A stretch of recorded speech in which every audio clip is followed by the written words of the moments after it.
ได้คลิปนอกูยกเคลียเปลอชี MTG นะอย่ารู้เชื่อเปเข้าไปตัว MTG เลยนะเจ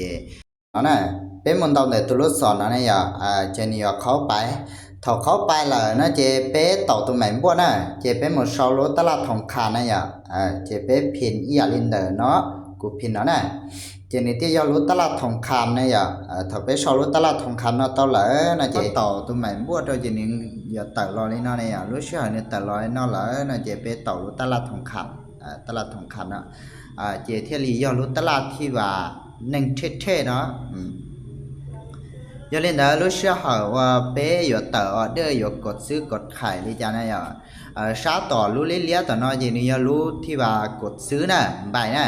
เพราะงั้นเราชาต่อเนาะเจนี่รู้ว่ากดขายเสี่ยวนะอย่าเจการชี NTG เนาะเจปีศาจเจรู้เชื่อเนาะเป้กดเสี่ยวเข้าไปนะอย่ากดเสี่ยวเข้าไปเป้กดเสี่ยวเข้าไปนะกดเสี่ยวเข้าไปนะเจนี่อยู่มั่ว SCL นะมันยอจอเส้นที่ว่าอยู่ตั้งนี่ยอเดียนึงเจไปจงจ้อ SCL เจนี่อยู่ตัวนะอย่าเจไปตั้ง SCL ยอประมาณเนาะเจเป็นหมู่ลอ0.0 e เนาะเจนี่เสียไปเลยเนาะเป้จอออฟเซ็ตนั่นแหละยอดละดาเนาะเจรู้เชื่อเป้อยู่เมื่อวันเจเนาะเจเป้ต่อตัวลูกศรเสียๆเด้อขอทิปพีตอนเต้นั่นน่ะต่อเนาะเจนี่ต่อรอเลยเนาะเจเป้ต่อเขาก้าขึ้นก่อนนะอย่าปั๊บโอเคต่อเลยเนาะเจเป้กลางไล SCL จะสนเนาะ SCL นะมาเยอะเดียเป้เสียวไอ้นึงเจมูละนะเจนี่มูจง SCL เจตัวเจเป้เสียตามเป้านั่นอย่าพอนี้หมด TP เราเป้ตั้งแยะเป้ตั้ง TP เนี่ยตัวเนี่ยหันเอาวิดีโอเป้เป้าเดี๋ยวเนี่ยหันนะเจนี่เราจงเจนี่อยู่เจนะอย่า TP เจนี่จะเสียนะเจนี่บัวลินเดออีปัวเป้เจ้าเป้นะอย่าอีปัวเป้เจ้าเป้เจเป้ตั้งTP ตัวเขาเนาะโอเครู้เชื่อเป้ตั้งเป้วิเคราะห์ติดเตียลินเนาะล่ะเนาะเจเป้ไปว่าเฮาหรือได้ชิเราไปนะอย่าวิธีนี้เจมันจง SCL เจเป้เสียตามเป้า1เดี๋ยวเราจง TP เจเป้บัวตามเป้าซื้อเนาะนะเจรู้เชื่อเนาะเจตารางเจล่ะเนาะเจอยู่กุหลนเลยสิเตียนะตารางเจนี่เจกันเทฟอเลเนาะเจนี่ยงหยีเนาะซื้ออย่าเสียวเนี่ยเราชาต่อเนาะนะชาต่อรู้เลี้ยกุมยอต่อเนาะนะอย่าใบเนี่ยเราชาต่อเนาะเจรู้เชื่อตารางเจเป้หลนเลยนะยาเดียนิเจมันจงทีพีเนาะเจเป้เสียตามเป้าซื้อเนาะนะอย่า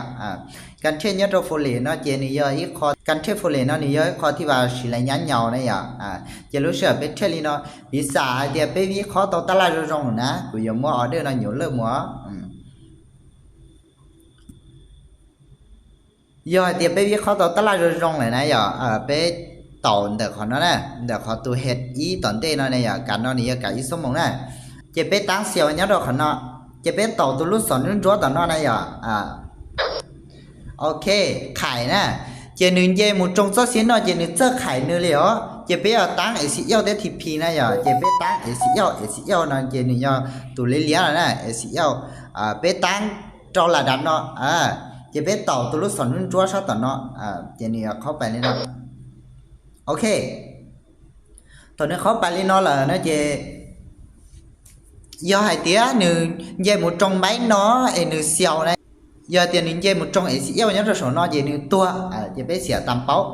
TP เนี่ยไปตั้งเขาตื้อไปตั้ง TP ตัวเขาเนาะนะอย่าตั้ง TP เนาะวิธีเขาเนาะนี่แนวหักแขหางนะอย่าเนี่ยเราจงอย่างนี้จุนเจไปตั้ง TP เนี่ยตัวเขาเนาะเจเนี่ยเราจง TP อย่างนี้ตัวเจไปต่อตามเป้าซื้อเนาะนะเจไปต่อตัวลูกศรนึงจัวเนาะตัวเขาเนาะเจไปปรับมือด้วยเจเข้าไปเลยเนาะซื้อเจรู้เชื่อเนาะเจไปตั้ง SCL ได้ TP ตาเลยเนาะเจ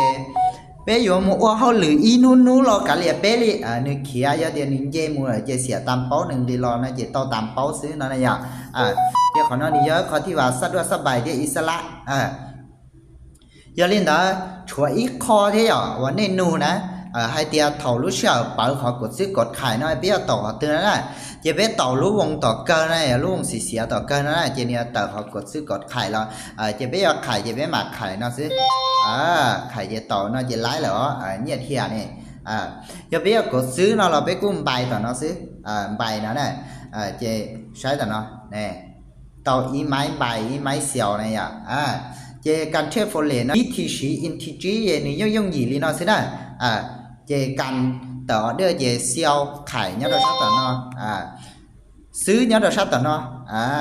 chế này li nóซื้อกันต่อ order nhớ đồ folio giờ chế bé yo pit order tan thọ nó chế béต่อเลยbé chắn nó này bé chắn nó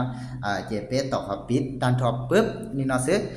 chế กันต่อ order nhớ đồ folio nó chếนี้ยังgì li nóซื้อน่ะdân trong thì cho lý lý là chỉ này SL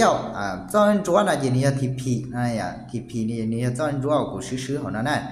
SL là chỉ này cho lý lý nhá số nó này của sư nhá số nó vì sao thì chúng ta nhá số nó chỉ tăng SL nhá số nó sư là chỉ này khó thì làสะดวกสบายnày chỉ lý nó sư này วิธีการต่อด้วยnhá MTG này